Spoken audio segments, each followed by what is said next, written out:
Hello, my name is Israel Presley. Welcome to the Rainier Beach High School Replacement Project. We didn't think it was gonna happen. Like, after we left the school and still no change, we didn't think it was happening, but the fight never ended. Even though we graduated, the fight never ended.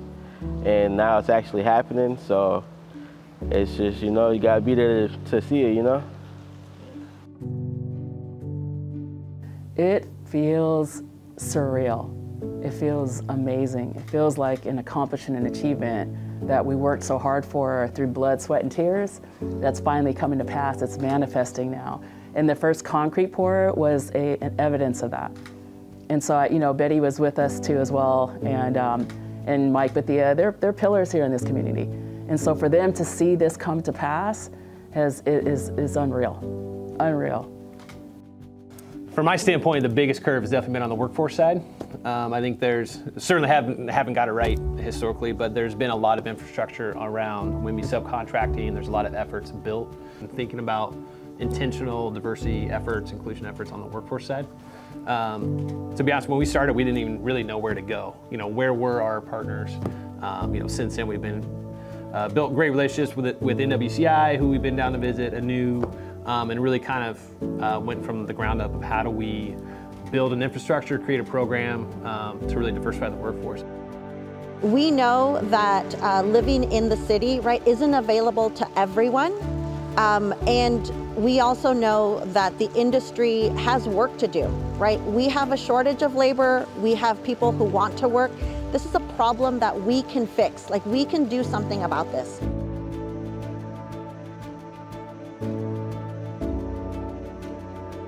The students are ecstatic. They're resilient. And so in everything that they do, in any type of adversity that they experience in life, they're resilient to it, meaning that they fight back. We're fighters here. We're not only family, but we also fight. We fight for what is needed, and we fight for what is right. And there's always going to be pushback, and it's going to come in different ways. It comes in sneaky ways, is what the kids state. But they can read between the lines. They know, they see the writing on the wall, and so they can speak to that. And that's the difference between the kids were doing it then back in the 90s too as well. They're very vocal now. And they can articulate what they feel. People are listening now. After I graduated, I took a year break, and then I realized I didn't want to go to college, and I got a call, opportunity. Miss Virginia called my brother and asked if we wanted to do construction. Before that call happened, I can tell you right now, I used to say I would never do construction.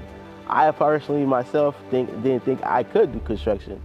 Now that I'm here, it's like, I definitely got this.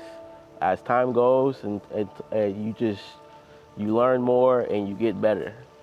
And so this is just like it's like building up right now. It's close to my heart.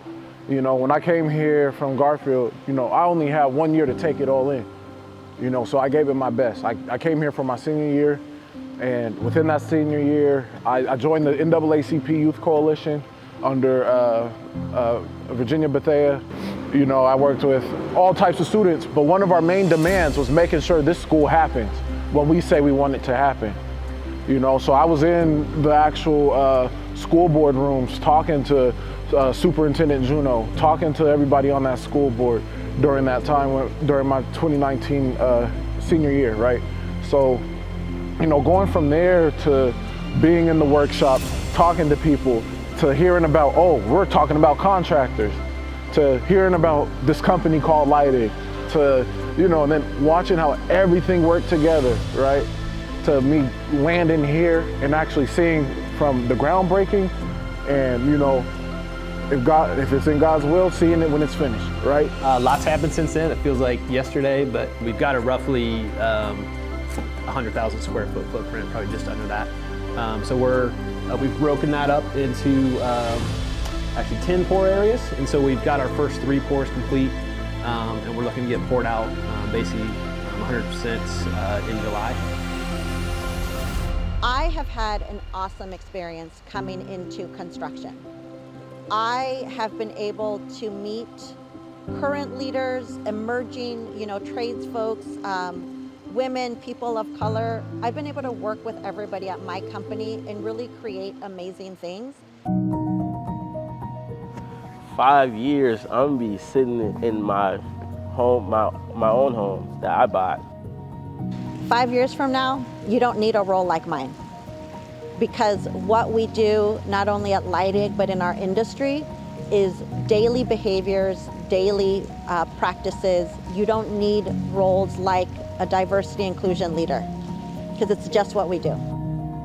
I want to be that guy. I want to be that foreman who's encouraging the new guy, teaching him how to read tape, teaching him how to build a form, build the tent, But also, like I said, I want to have a house. I want to have something for my name. I want to be able to, go out and help. I got family members in Arkansas. We just had that, natural disaster out there. They're calling me right now. So I want to be able to take any skills I got, anything I develop, just like how the guys in that brake shack do with me, and offer it and give it up to me. I want to be able to give it up to the next man and help them move on and progress.